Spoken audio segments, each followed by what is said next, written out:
I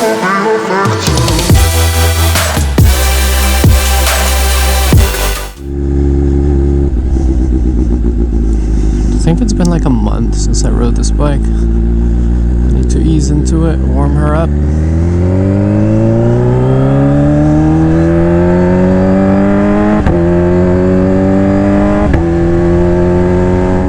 Yeah, screw these cones.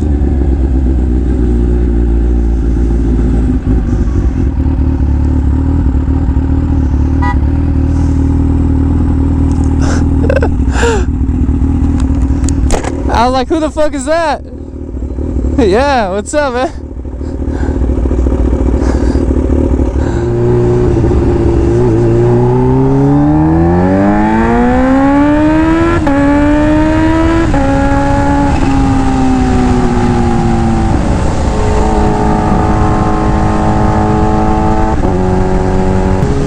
See, guys, this is why I decided to get a car.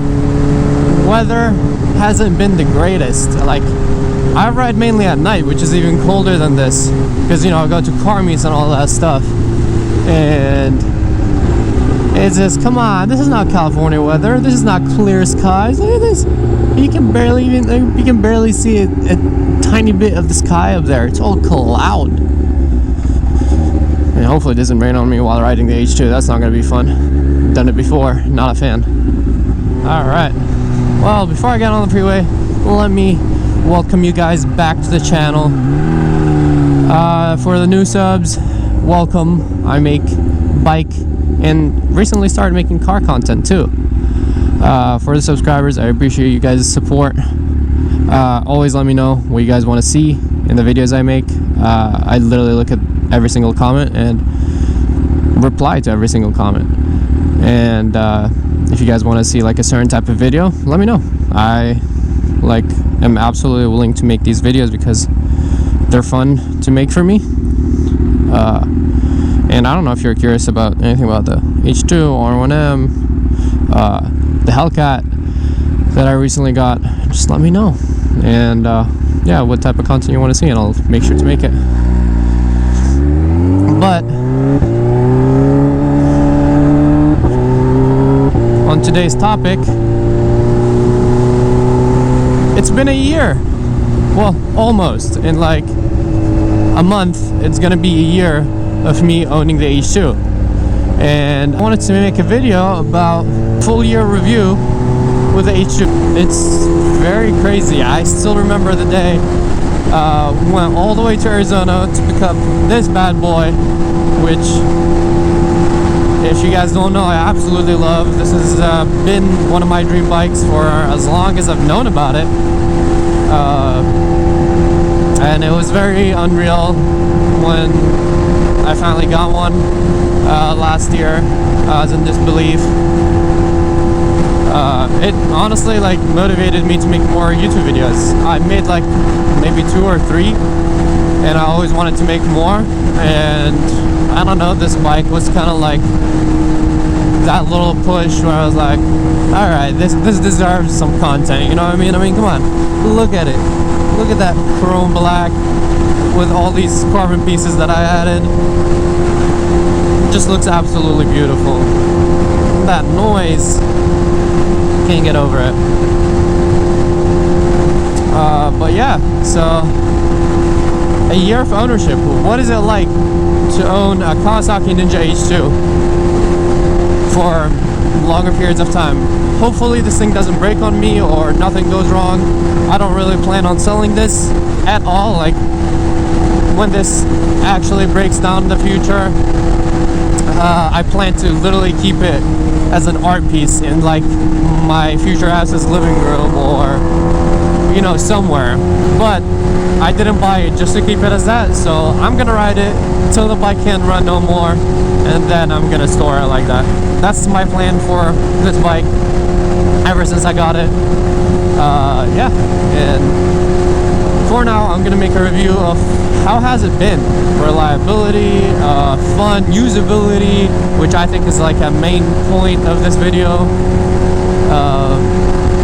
and obviously like how fun and how kind of like reasonable it is to have this bike. And let me kick it off from that. This bike is not reasonable whatsoever. There's no person on earth, even if you're a professional, that needs this amount of power for the streets, unless you're strictly buying this bike to race other extremely fast vehicles and drag racing on illegally on the streets, whatever it is. This is the bike for that. But for just what I'm doing right now, just like commuting and making a video, there is no point of having this bike. I'm gonna be taking this bike to Shift Sector or some half-a-mile event at some point.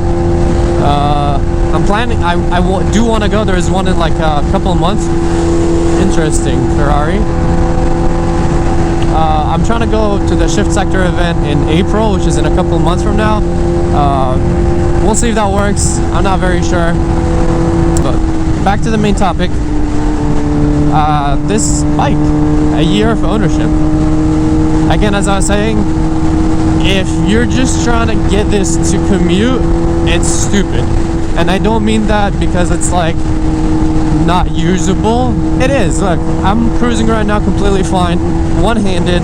Even though the throttle is twitchy, when you get used to it, in 6th gear going these speeds, it's not really that bad. Like, don't get me wrong, me giving it, like, literally, you can't even see how much gas I'm giving it. That's how minor of an adjustment I have to do to give it gas. But even with that, it like definitely kicks me back, and that's why you have, you guys can't see him while I'm riding, but these H2s have literally butt holders on the sides that hold your butt. So when it kicks you back, it just, the bike grabs you. And honestly, I think they all work very, very well. The stock seat was kind of like leathery, which wasn't the best for that. You would slide around, but as soon as you get like some type of seat cover where like the material is more suede, and that's what I have on my bike, it's like night and day difference. Also, get tank pads because the chrome finish on this tank is so slippery too, and you won't be able to grab the tank pad with your knees. So these two things, if you ever want to get an H2 or, you know, thinking about it, keep in mind these two, you gotta get them like as soon as possible, because like it literally changes the whole ride. It just makes it more, you feel more tucked in and like secure in your place. Like, this bike is, I don't regret nothing about it. But let me tell you this, guys, one of the points I mentioned in the start of the video that I'm going to talk about is usability. Yes, you could daily a Ninja H2. A lot of people might tell you not, but you could if you really wanted to. I've done that. The first month of me owning this bike, I put like 2,000 or 3,000 miles on it, which is in total as much as the previous owner put on this bike in like 5 years. So I put in like one to 2 months as many miles as a whole freaking, like the time of the ownership of this bike. And this is a 2015 H2, so 5 years he put like I forgot the exact mileage when I got it, but I think it was like 4 or like 3 to 4, and I got it up to 6 in literally like a couple months. Let me check what it is at right now. It's at 7 right now. So the first 2 months rode the shit out of it, because that's why I didn't get it to keep it in the garage. I bought it to ride it, and I did. But then after that, I'm not gonna lie, guys, I started feeling bad, and that's when the usability comes in.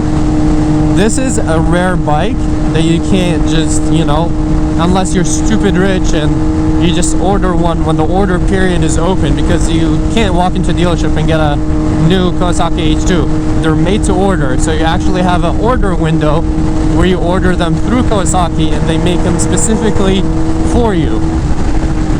So unless you get lucky with finding a used one that's not completely beat up.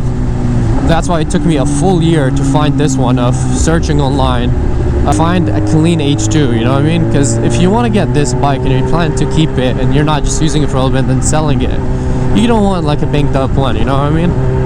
It's a very special bike with a lot of special parts that you don't want these parts to be like replaced by someone you don't know. And I'm not saying like people could replace them with sketchy stuff, but I'd rather have the OEM and modify it myself. That's just my opinion on it, because it's such a unique bike and the parts are way more unique than normal bikes, and not a lot of places know how to work on these bikes, because you know there's not that many of them, therefore there's not as much practice. Oh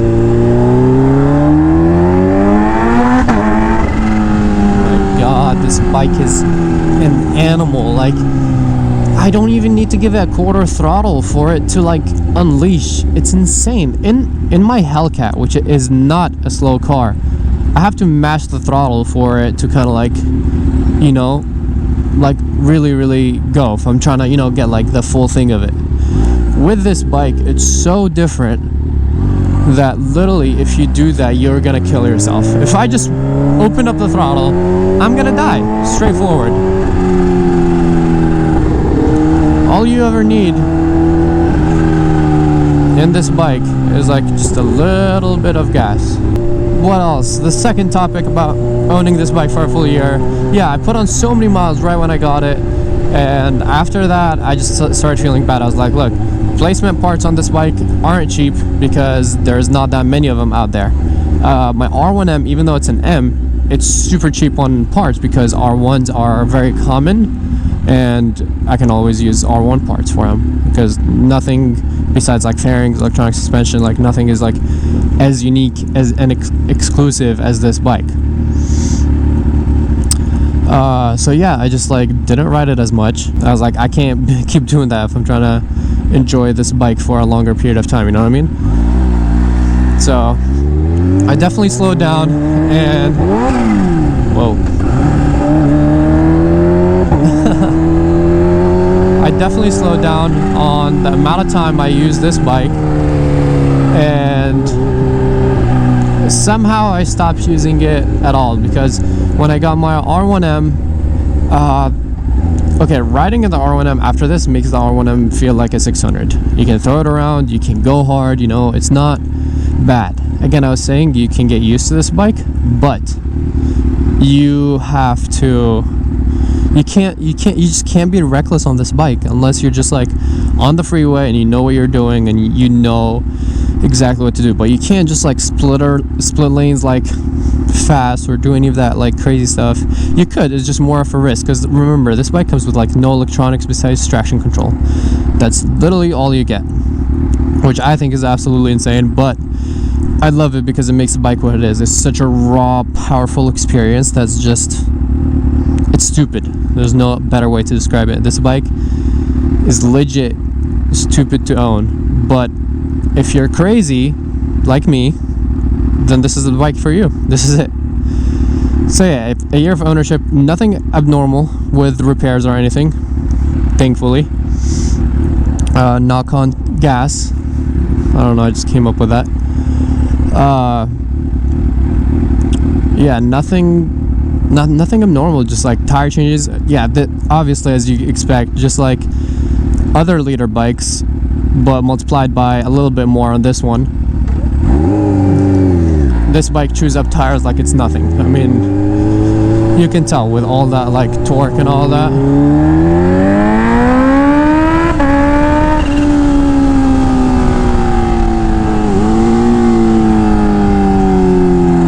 If you guys can't tell from how gradual that was and how insane at the same time it was, this bike, yeah, definitely chews up tires like it's nothing. It eats tires for breakfast, lunch, and dinner. So tire repairs, that's more than other bikes. Other than that, nothing really, you know, just oil changes. I probably should do spark plugs for my 7000, and other than that, nothing really abnormal. So repairs were fine, even though total I put like 3,000 or like 4,000, 3 or 4,000 miles on it. No, probably like 3.5. So yeah.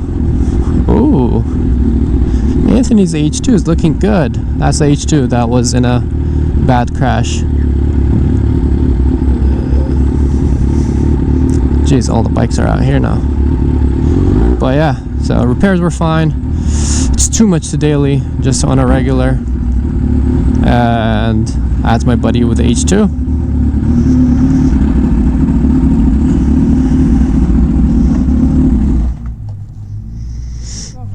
What is up? I'm sitting there, I got my headphones on, and I was like, I recognize that sound.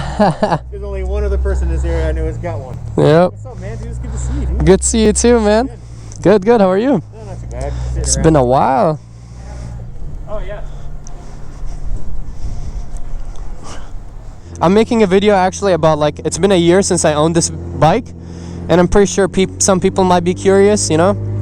So I was talking to them about, like, how reliable it is, which, I mean, you have an H2, it's reliable as fuck, right? Super reliable, no problems. It chews tires like it's nothing, but it's kind of, you see that coming getting this bike, you know what I mean? Besides oil changes and everything, nothing. It's really, besides the extra money that you dump into it, you're really not spending that much more for maintenance than any other bike. Yeah, it's literally just a little bit more on tires, and that's pretty much it. Nothing crazy. Oh, she's going in. Wait, let me see your bike. It's been a while. Oh, on the dyno?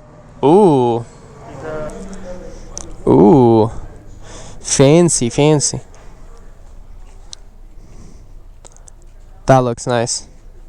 It's been a while since I've seen it. What's up, Alex? It's clean, huh? Oh, it took me like 2 days to do mine. Look how clean that is. Did you do it for him? No, not yet. He'll take delivery and like maybe. Where's he located? Beautiful.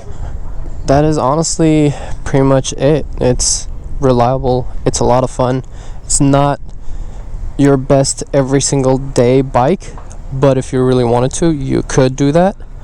It's just the vehicle is not made for that, and that's why sometimes I feel bad about just like taking it to go to my friend's house, or you know, whatever, like putting on stupid miles on it. That's what I call them, and that's why like I got bothered by it, and that's why I stopped doing it as much.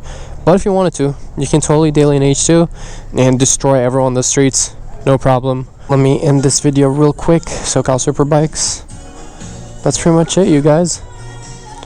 H2s are beautiful machines. If you get a chance to get one, you definitely should. You're not gonna regret it, trust me. Thank you guys for watching. I hope you enjoyed this view of 1, 2, 3, 4 H2s in one place. It's definitely not something you see all the time. Thank you guys for watching, and peace out.